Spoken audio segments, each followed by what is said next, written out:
Hello, everyone, and welcome to Breakout Session 2, Investing in Smart Farming of Digital AgriHub webinar series, Investing in D4Ag Solutions. We have 4 panelists today. I will just give another minute or two for people to join this session. We had some really insightful comments and reflections in the previous session, and the panel that was moderated by Laura, and I look forward to the breakout session too, that it's going to be starting in a minute or two. Perfect. I think that most people have actually joined the session now, and we have a very good mix, quite a few people joining this session. Thank you all for joining. I hope you find this interesting. My name is Panos Lukos. I'm a Senior Insights Manager at the GSMA Agri-Tech program. GSMA is the Global Trade Association of the mobile industry, and we are also one of the partners of Digital AgriHub. The Agri-Tech program is within the foundation arm of the GSMA, which is called Mobile for Development. We have about 45 minutes for this breakout session.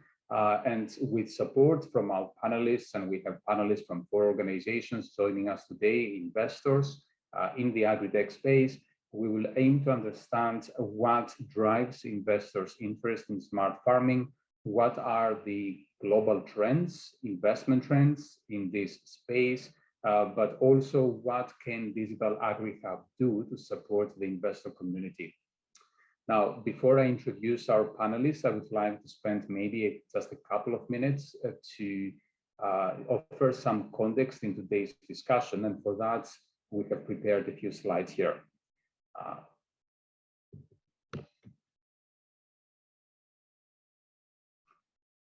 So what is smart farming? Smart farming refers to the use of sensors, drones, satellites, and other farm assets to generate and transmit data about a specific crop, animal, equipment, or practice to support agricultural activities. These sensors may be on farm or they may be remote sensors. And smart farming solutions can really power the transformation of the agricultural sector and assist in the professionalization of smallholder farming in low and middle income countries. But also by enabling the automation of various processes that happen and decision-making at farm level. Now, smart farming solutions can help farmers increase their productivity. They can help farmers deliver efficiencies in the farm. They can offer them access to assets and mechanization. They can optimize the use of inputs, labor, and natural resources, and also reduce crop and animal losses. And we will talk about that in a minute.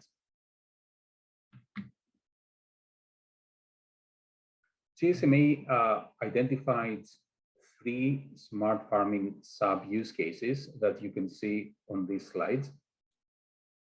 The one on the left-hand side is that of smart crop management.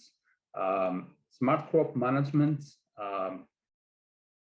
is a use case that includes solutions, digital agriculture solutions, such as smart irrigation systems, smart storage systems, or maybe even smart greenhouses. And you can see below that a few examples of digital agriculture solutions falling under the smart crop management sub-use case. Another sub-use case in smart farming is that of smart livestock management. Here you can find digital solutions, often in the form of smart collars for health monitoring and reproduction management of livestock. We can also find aquaculture management systems that enable farmers to monitor feeding patterns, but also detect diseases. And the third one is that of mechanization access services. And we can find digital solutions that enable the sharing economy for assets such as tractors and drones and other mechanized assets, which is a very powerful use case in many low and middle income countries. So I hope that gave you some context in today's discussion. And without any further ado, I would like to Welcome our panelists today. Today I'm joined by Vidya Shanti, Vice President at Cirata Ventures. We also have Matthias Brink-Lawrence, Investment Manager at Agri-Food Rockstars. We have Managing Partner Naeem Lakhani from Future Foodways, and also Investment Manager Kenrick Cambo from Bamboo Capital Partners. Thank you all for joining today, and I look forward to our discussion. Let me start maybe with you, Vidya. Can I ask you first to maybe introduce your organization and also tell us a couple of things about any investments that you may have in the smart farming space? Sure. Hi, pleasure to be here. I represent Cirata Ventures. We are an early stage technology VC based in India with $1 billion of assets under management and 100+ investments across sectors like consumer and media, SaaS, health tech, fintech, etc. Agritech is a significant sector for us as well. We have invested in, about 3 companies in the agtech space, and now there's a 4th in the pipeline. Amongst our investments, we include Cropin, which is a company that's using satellite data to provide advisory to farmers and help improve the value in the entire agribusiness value chain. Essentially, 2 of its products, Smart Farm and Smart Risk, are both, the Smart Risk product is essentially helping in financial underwriting, and both of these are working very well for climate smart agriculture. Back to you, Panos. Thank you, Vidya. Thanks for the introduction. So what are you really looking for when investing in agritech organizations? And if you can give us some indication of what's really important for you. How do you assess them? Sure. So, we first look at what is the technology that they are utilizing and the problem that they are solving. Are they disrupting a space? And are they solving a real problem which can scale and there's a sizable market for it? Are they able to innovate locally? And more importantly, is that a solution that can be taken global? And in terms of the technology itself, we are looking at being able to build out IP to differentiate. And it must be something that is disruptive and hard to replicate. So specifically in the area of smart farming, anything from drones to sensors to use of AI, satellite imagery, and geospatial data would be interesting to us. Very interesting. So that actually aligns a lot with the discussion we're having earlier. So you mentioned technology, you mentioned about the particular problem, and also the potential for scale and the IP. And I think one of the key topics in the discussion we're having earlier at the start of today's event was around the need to be able to listen to the farmers and the real needs of those farmers and be able to prioritize the way with which we can actually solve these problems that they're facing, their challenges in the field. So thank you so much. We'll get back to the topic. I would now like to move to our other panelist, Matthias. Matthias, very welcome to the event, to the session. Can I ask you first to briefly share an overview of the organization you're in, and also a couple of things about your portfolio, especially in relation to smart farming? Yeah, absolutely. Thanks a lot for having me, first of all. I'm coming from Rockstar Agri-Food. We're a very early stage investor, investing actually across the entire food supply chain system, so everything from farm to fork. We make a number of investments every year. We're quite an active early stage investor. Specifically for smart farming, we've recently invested in a Danish company called FieldSense. They are providing hyper-local weather data at the field level to enable sort of decision-making processes for the individual farmer. We've also invested recently in an Israeli-based company, Microbes. They're providing vision tech solutions for horticulture, viticulture, and open field farming, targeting sort of disease prevention and disease detection. So those are 2 quite interesting use cases for us. So yeah, I think that's us in brief. Perfect. And I suppose investability of a company is dependent on a number of factors. And to that, we have macro factors playing a role, and we have micro factors playing a role, and they all influence at the same time.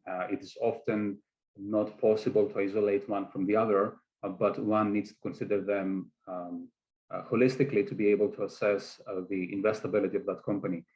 Can you walk us through some of these, and what is the kind of process you're following? Yeah, so I think if you think about the overarching trends, of course, is feeding the world. That's our first and foremost sort of mission and reason why to invest in this space in the first place. And then we break it down into other sub-investment themes. For example, one of them is enabling smart and transparent farming practices, especially with focus on regenerative agriculture and sustainable farming practices. Then that's sort of the overarching investment theme. Breaking it down, I would repeat NVIDIA quite a lot here. Maybe one thing to add is especially the team. It's super important for those early stage companies to have a well-rounded team, also in terms of team members having commercial capabilities. We see often it's a challenge to scale those type of business models due to the distribution models and the way farming markets work. So having those key persons in place at the company level is critical for scaling successfully, we find. So our process very much looks into team skill sets, and of course the same areas as really highlighted in terms of strong USPs, high defensibility of tech, high scalability, and so forth. I would almost say like the classical stuff, sure. Is there anything else we can say in relation to the macro environment, especially when looking at certain regions that appear to be a bit more, there's much more innovation coming out of there, hence the conditions might be different compared to other regions or geographies or countries? We are looking, of course, at regulatory practices, especially in Europe and the US, how that develops. That's of course also outside smart farming, but if you think about solutions such as biopesticides, bioherbicides, they are often driven by regulations. We've recently invested in a satellite-based company, Carbon Space from Ireland, and quantifying carbon emissions from farming is very much linked also to regulatory practices. So yeah, that's one thing to watch out for us at least. Is that does this sound familiar? Is that the same kind of situation for NVIDIA and Cirate Ventures? What Matthias was saying just now?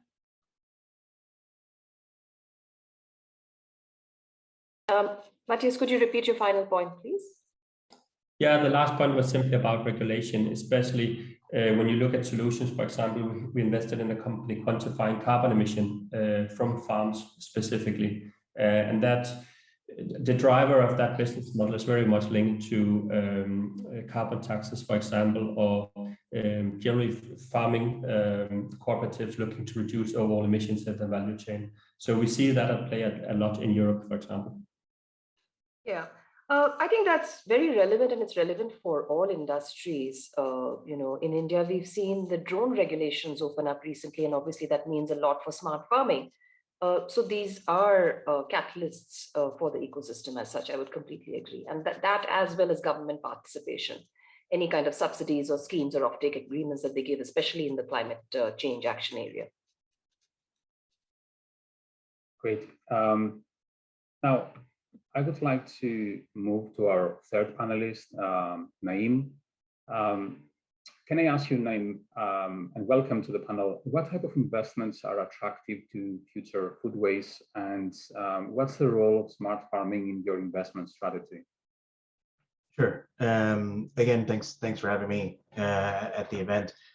Just a quick background on Future Foodways. I'm a managing partner there. We're a London-based impact investor founded to support companies that leverage specifically technology to bring systemic change to food and ag.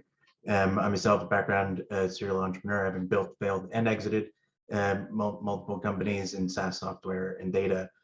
So as context, I'm sure we all believe substantial changes is required to meet our planetary goals, and technology will be a key driver. And our focus is primarily on the early parts of the food and ag value chain, so inputs, and what's happening on farm, is we believe primary data is really needed to unlock further value down the value chain. So, smart farming is kind of a key investment thesis in terms of how we're measuring what we're doing and what the outcomes are, and then how we learn from that. So creating a better feedback loop on the farm is kind of key to a learning process that is the journey of smart farming leading to automation. Automation is often thought about as what smart farming is, but is really the endpoint. And automation is a long way away when we're talking about developing countries oftentimes. And although we deploy globally and target early stage companies, we do have to think about the context of the local regions. Yeah. So you made a really good point here that automation is often the endpoint. And through the research we've done, JSMA and other partners over the years, we realized that there's a number of factors that play a role in automation and the successful adoption of that, especially the tech literacy, the digital literacy, the availability of the right partners on the ground to integrate with smart farming solutions, and not only smart farming. Does this sound familiar? What impacts automation? What do you think impacts automation? Yeah, there are a few things, and again, it's very contextual based on the geography. One of our investments, Ignitia, is a Swedish company, but most of their customers, it's a B2C product, are in West Africa, and with 2 million smallholder farmers there. And some of the initial challenges were not around automation being so far out of scope when literacy was the first challenge. How do you convey the message of the information that you're trying to provide them? And getting people familiar with outcomes. I think there's a challenge in smart farming where your results are not immediate. So there's a certain level of trust that also has to be built in deployment of your solution, and of course the ability to pay for a solution one way or another, depending on how it's financed. So automation is very much influenced by the adoption of earlier phases and probably some visibility to success for that kind of adoption. And of course, the company I mentioned, Ignitia, is delivering via SMS to most of those customers, but also smartphone. So finding a path for whatever geographical context you're in is super important. How to reach your end customer, develop that trust over time, and then lead them to further more sophisticated solutions, which might include automation. And I think that trust is super important, particularly when you're talking to people whose livelihoods are completely based on developing very potentially small areas of land. And there's a lot of fear automation will eliminate their jobs and potentially their income. Thank you very much. Can I ask you, Kenrick, to introduce yourself and the organization, and maybe give us a couple of insights about your activities in agritech and specifically in smart farming? Yeah, thank you very much, and hello to everybody. So my name is Kenrick Campbell. I'm an investment manager at Bamboo Capital Partners. Bamboo Capital Partners is an impact investing fund manager. So we provide innovative financing solutions to businesses in emerging markets, and this covers across from debt to equity. We invest in companies that serve unreached and underserved low to middle income populations, specifically, of course, targeting companies whose products, services, or operations have a positive impact on social and environmental changes. Founded in 2007, since inception, I think we've raised about 450 million and invested in over 30 developing countries. Bamboo is also a partner of Palladium, a global impact firm with operations in 90 countries. From an industry scope, we cover renewable energy, the agriculture space, financial inclusion, and we still also have some legacy projects in the healthcare space as well. Coming into ag tech space, I think we're relatively new to this space.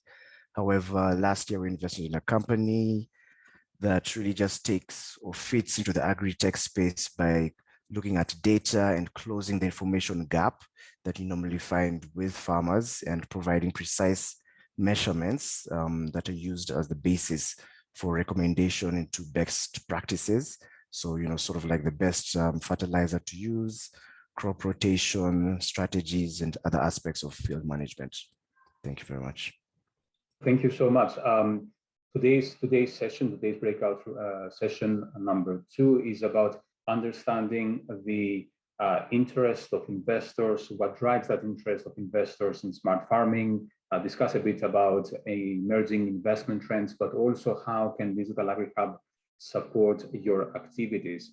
Naeem, starting with you, only last month I was actually, or maybe earlier this month, maybe 10 days ago or so, I was actually reading the news and I came across this deal investments of $90 million Series C funding in a smart farming startup in Indonesia called eFishery. eFishery is an ex-GSMA grantee, and it is an organization which is active in smart aquaculture management solutions. Only last month, I was also reading about Twiga Foods raising $50 million. That was November, I think, 2021, to grow its B2B food supply platform. So we are actually seeing quite a bit of activity, investment activity in agri-tech organizations, smart farming, but also elsewhere. And the question is, how do you go about selecting those companies that you invest in? And can you tell us a few things about your assessment? Sure. Yes, we're a much smaller investor in terms of where we're targeting in terms of seed and Series A. So when looking at companies, and I think it was mentioned earlier, but maybe missed, is originally looking at the problem that they're trying to solve, as Vidya mentioned earlier. What is the problem? Is it really a core problem for the region, and is it scalable? And as impact investors, then we also look at what is the downstream impact of this technology. So not simply yield improvements, although yield improvement is super important, but what other changes are being made in terms of soil health, or maybe carbon sequestration, improvement to the socioeconomic status of the farmers, et cetera. So the impact focus is pretty key for us. I'd say, in addition to all the traditional kind of investment metrics in looking at these companies. But also the fact, mentioned a couple of times, that technology is core to our investment thesis. So not only is this technology useful and deployable in the local context, but in what way can it scale, and does it scale? Is it exponentially useful in other regions? And how do we bring this as a global solution? So I think we've found in our research over a couple of years, just that there are a lot of point solutions delivered to particular either problems or areas, but they then cannot scale further than that. And that's kind of a key point for us. Thank you. That's very useful and very relevant to today's discussion and the discussion earlier in the previous panel. So I wanted now to move to you, Kenrick, and we have been reading about certain geographies, certain countries emerging as very vibrant tech innovation hubs, countries like Kenya and Nigeria, Indonesia, India.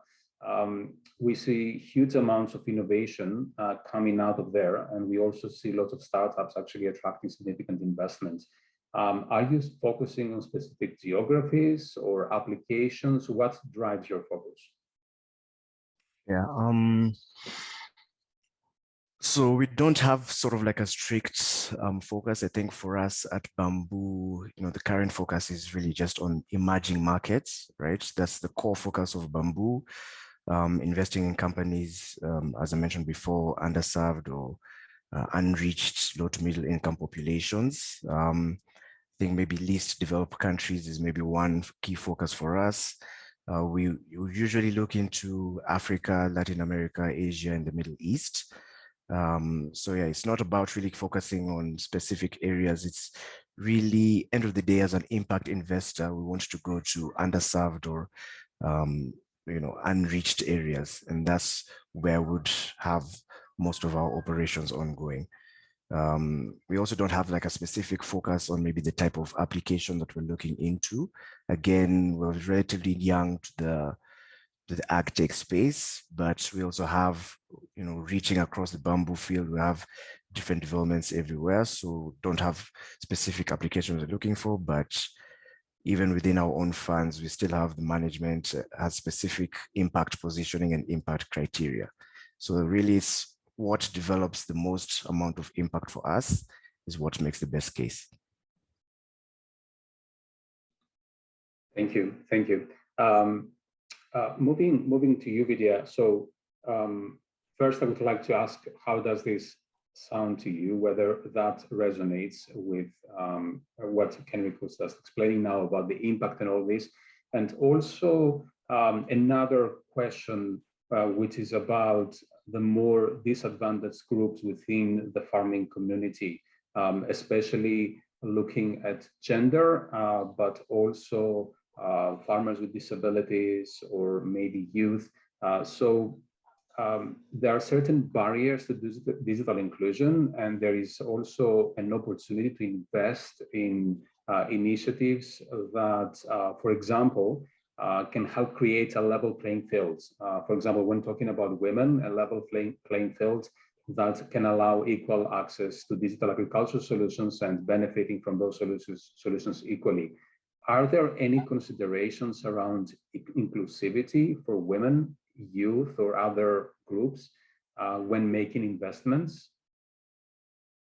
Okay, so I'll start with the first question. Chirati invests using an India lens. That is part of our fund construct. So either the market or the bulk of the jobs and operations or the entrepreneurs need to be Indian, but they can be based anywhere in the world. The company can be incorporated and serve other markets as well. But primarily there is an India lens, so that's fundamental. That said, we, as I mentioned, either in this panel or earlier in the previous one, we do encourage our portfolio to go global. More than 25 companies in our portfolio have a global footprint today. In terms of the applications that we are interested in, we are open to any innovation and any promising opportunity. Anything that solves for financial linkages, production, market access, basically all parts of the supply chain. And we also look for investments that present a synergy with our existing AgTech portfolio in some way. One area that we are beginning to look a little deeper at is climate smart agriculture, because as a huge problem, it also opens up massive opportunities that will be critical to address to de-risk Indian agriculture. So anything related to weather sensitive advisory, which our portfolio company Cropin already offers, food traceability certifications using sensors and blockchain, these are of interest. In terms of inclusivity at the time and looking at those considerations at the time of investment, I would just like to state that we're a mainstream investor, we're not an impact investor. So when we are making an investment, we look at only financial considerations. But during our ownership, through ESG opportunity and impact measurement, we do look at gender and DEI across our portfolio companies. And that's where we bring in certain initiatives where by measuring female consumers in our portfolio base, we signal that it matters. And we also help with understanding how women can be served better as consumers in various aspects, whether it's through operations, marketing, product and services, and etc. So that's how we engage, from an inclusivity standpoint. It's during the ownership period rather during the investment period. Thank you. And have you actually seen agri-tech organizations, digital agriculture innovators, focusing on inclusivity based on gender or other disadvantaged groups in low and middle income countries? Have you seen that becoming slowly a priority for some of the agri-tech organizations? It actually lends itself quite naturally because, I wouldn't say a bulk of the farming in India is actually done by women because the men folk are away in, they migrate to urban areas, etc. So you actually do have a lot of women farmers on the field. And we have case studies, etc., with Cropin, for example, that works with the government to run programs specific to women farmers. So we see these as certain programs and initiatives. The offering, of course, is gender neutral, as it should be. But there are certain programs that are run specifically for female farmers, and I'm sure there are some customizations that can be done, but we're already seeing these kind of success stories. And another example is from another one of our portfolio companies, AgroStar, which has a very, very vibrant female farmer base. So some of the impact stories that we hear back are extremely encouraging for us. And they have set up things like a peer network, which again is gender neutral, but there is a lot of cross-learning and synergies between both genders, and female farmers are learning a lot on that platform. So these are examples of initiatives that our companies have taken. Thank you. Matthias, I've actually seen you nodding, and I was wondering whether what Vidya was saying actually resonates with you, whether inclusivity is also a key part of your investment strategy, or at least one of the considerations, and how do you go about assessing that? It's a very good question and a very, I would say, debated topic for sure. I think just maybe sharing some positive statistics, I think that somewhere between 80 and 90% of the investments we did in 2021 were from mixed gender teams. So we do see a really, really good, a high number of high quality startups that has mixed gender teams. So that's super positive. ESG factors as a whole is a critical factor when we look at the quality of an investment.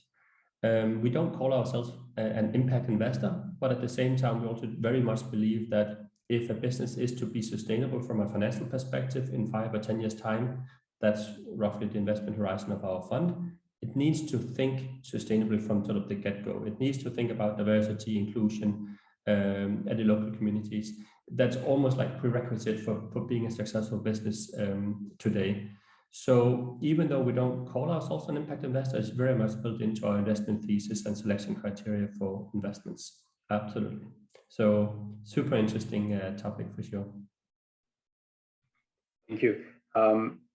Now, one of the targets of your investments, I suppose, is to actually generate impact. And we talked about that a bit, and we said that you don't need to have this as a target only as an impact investor, but in any case, impact is becoming important, and you're actually looking at that when placing or when funding certain agri-tech organizations, innovations in low and middle income countries. There are various factors that play a role and influence the way we measure impact. And I wanted to ask you, Naeem, to tell us how you approach the topic of measurement and evaluation of impact. Sure thing. So because we are an impact investor, but are also focused on financial returns. But when we approach our investments, from the beginning, impact is part of the conversation. I think naturally that the types of business we're looking at have an impact, and you can maybe separate impact into two really broad categories around environment and maybe people, or people and planet. And we're very focused on the planet side, but of course also care about the people side. And in these discussions, normally what we do is talk about what kind of impact framework may or may not exist, or at least the mission and values of the company we're talking about, and then how we can develop potentially an impact framework with that company. So we spend a lot of time, not normally pre-investment, but maybe just after, starting to have discussions about intermixing really measurement that has to do both with business metrics and impact metrics. And so one thing we definitely don't want to do is create overhead for our companies in terms of reporting. Tell us what you're doing. That's just an annoyance for founders and probably bad for the business.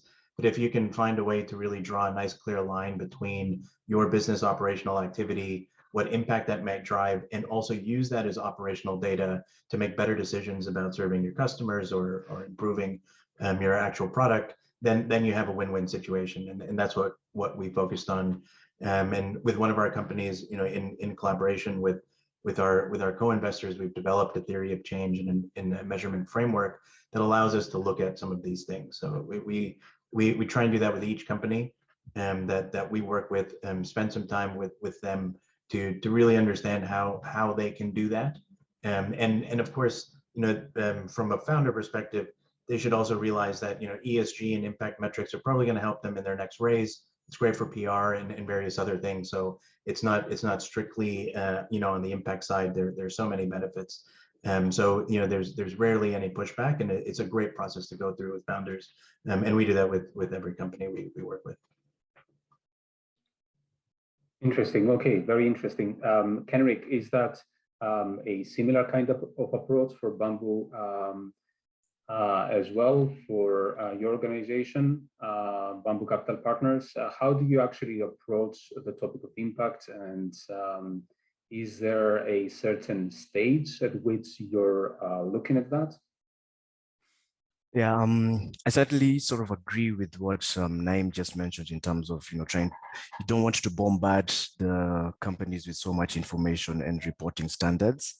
However, I think for our perspective as Bamboo and being an impact fund manager, and the fact that, impact is really at the forefront of even the discussions that we have with our own lenders and financiers, it's certainly something great to have. So we have a standardized form that we do share with our companies, especially when we get to the sort of due diligence phase. So it's at the phase where we've really expressed some strong interest in the target companies. We try and get in as early as we can just to start the impact questionnaire going, just to have that comfort around, there needs to be some significant time spent to understand what impact measurements we can implement, what metrics that we want to look at going forward. And again, as Naeem said, to have these sort of reporting standards definitely helps them along the way as they're going to more funding opportunities in the future. So it's definitely something that we have tried to develop, try to make it as streamlined as possible and not to overburden the target companies. And yeah, it's also a great story to show all our financiers. Great, and I guess this is also an area where there is quite a bit of overlap between the investor communities and the donors in terms of impact, and how can we actually measure that impact and deliver that impact for the benefit of smallholder farmers. Now, a final question maybe before we move to the Q&A part of the discussion. And obviously, you're all aware of Digital AgriHub, the platform that was launched last year, and the aim of which is to host a lot of data, insights, and become an invaluable resource for organizations and various types of stakeholders like investor community, but also for other organizations like the agritechs, the agribusinesses, the governments, the donors, the enablers, and so on. Now, I wanted to ask you, how can we as Digital AgriHub support your activities? Is there anything specific, Kenrick? The question is to you. Is there anything specific that you think is actually missing, or any kind of activity that you think might be relevant for us to promote as part of Digital AgriHub? And I'm specifically referring to data, to insights, to convening, to partnerships, to matchmaking, to any of these broad list of activities. Yeah, 100%. Really appreciated actually the invite to this webinar. I think certainly more of this will really go towards establishing the pipeline. I think for any investor, pipeline is one of the things that, you have late nights thinking about, right? So to have this sort of type of forums where we can discuss various opportunities and also just to market the various impact investors or just investors in general, I think that really bodes well for the industry as a whole. Yeah, it also presents opportunities for, let's say, co-investment situations. So coming also to maybe matchmaking that you can also introduce onto the platform. So certain opportunities where, you're interested in a company, but there's always that extra effort or always that extra comfort that you get if you know another investment or another investment impact investor is also looking at the opportunity and is willing to co-invest. So if there's also that type of even information sharing between other investment companies, co-investment opportunities, knowledge sharing, case studies, even for example. Of course, you can keep it as a no names basis or something, but just something in terms of getting more information out there. I think there really is a lack of information, and any information that we can get will really assist us along the way. Thank you. And Matthias, what about your organization, Rockstar AgriFoods, especially when it comes to data, but also all the other insights that build onto the data, the core data? How do you go about, coming across or having access to such data? And do you think there is a way or a need from your side for us to support your activities? Oh, that's a very tough question. Yes, it's the short answer for sure. It depends, I guess, on the type of data.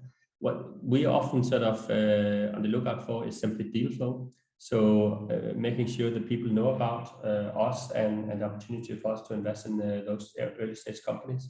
So sharing startups at the very early stage is super interesting for us. I think in terms of market data in general, it's always a tricky thing for startups, right? It's multiples, valuation capital, and so forth are so case specific that it's hard to make a lot of sense out of aggregated data for a sector as a whole. So we often build our own data basis on those type of numbers. But deal flow, always super, super interesting. Interesting. Okay, great. I see also a question in the chat about if there is any interest in Egypt or other Arab countries. And I wanted to maybe expand this question a bit and ask you, Vidya, if you can also share with us what are the market conditions that are needed to foster innovation in the agri-tech space, and whether you're actually seeing any specific trends when it comes to agri-tech innovation, particularly in relation to smart farming. I think that was also one of the questions that came up in the chat. Sure. I'm going to be speaking for India because that is the region that we are primarily operating in.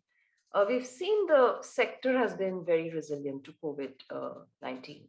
And the last 2 years has seen agri-tech investments, a significant uptick and mainstreaming, I would say, of the sector.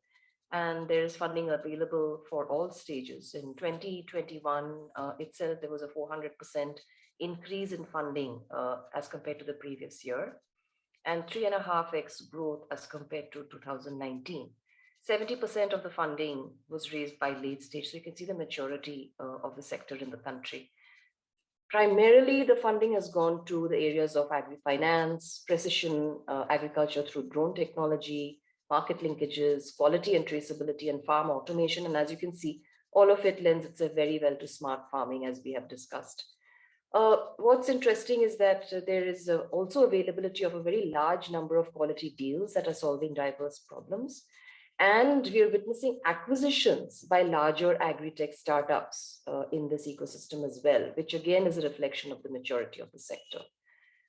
In terms of innovation trends, the government, as I said, has recently opened up drone regulation. So that is a big shot in the arm. And geospatial data has now been made available for the startups. One thing that companies will have to respond on, startups will have to respond on, is predictive AI models that have to keep up with climate change. But overall, it's looking like a very good market and investing space in India for the sector.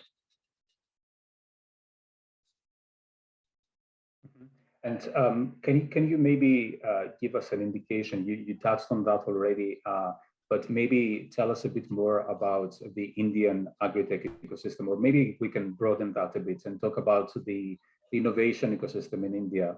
How do you assess that? What do you expect to see in the future? Any kind of predictions that you guys might have made? As I mentioned, we've been seeing, maturity and diversity, both in terms of the kind of talent and the startups and the kind of problems that they're solving. And this is across the board. So agri-tech is I think last year about 2% of all the deals, or 3% of the total funding went into agri-tech. So we are seeing a variety and diversity of the kind of solutions coming up. So the ecosystem is very vibrant. We have incubators and accelerators specializing in agri-tech as well. And there's a very strong pipeline all the way through late stage funding. So that is where the sector has reached. And maybe I can also ask the other panelists, where do you actually see some of the biggest opportunities for growth? So we heard from Vidya about India. Which areas or which geographies or which use cases? I don't know who would like to go first. It's a question from the audience. Matthias, please, yes. Yeah, I'm just answering. For us, we think regenerative farming and solutions that addresses that sort of concept is going to be quite interesting in 2022. And we also think that will include robotics to some extent, automation and similar solutions in that field related to reducing soil compression, etc. So we think that area will get sort of a revival again. It's been out there for quite a while, but we think it's going to be quite interesting this year. Naeem, yeah. Yeah, from our end, again, similar to Matthias, we're deeply focused on regen ag, but we think, I guess, a topic that's not come up too much in this particular panel, but is also carbon. Every farmer on the planet has a second crop called carbon, and they don't sell it. And eventually, I think we all believe it will one day sit on the balance sheet, but currently doesn't for various reasons, whether that's validation, the ability to measure it, and then unsophisticated marketplaces, consistency in supply, et cetera. So I think carbon is a massive opportunity for farmers. I mean, it's a crop they're all growing, and has tremendous value in the future, from a regulatory perspective and from a planetary perspective of everything we want to do. So I think keeping our eyes on that, and trying to figure out how we actually connect this very large supply to a marketplace that has demand in a validated fashion.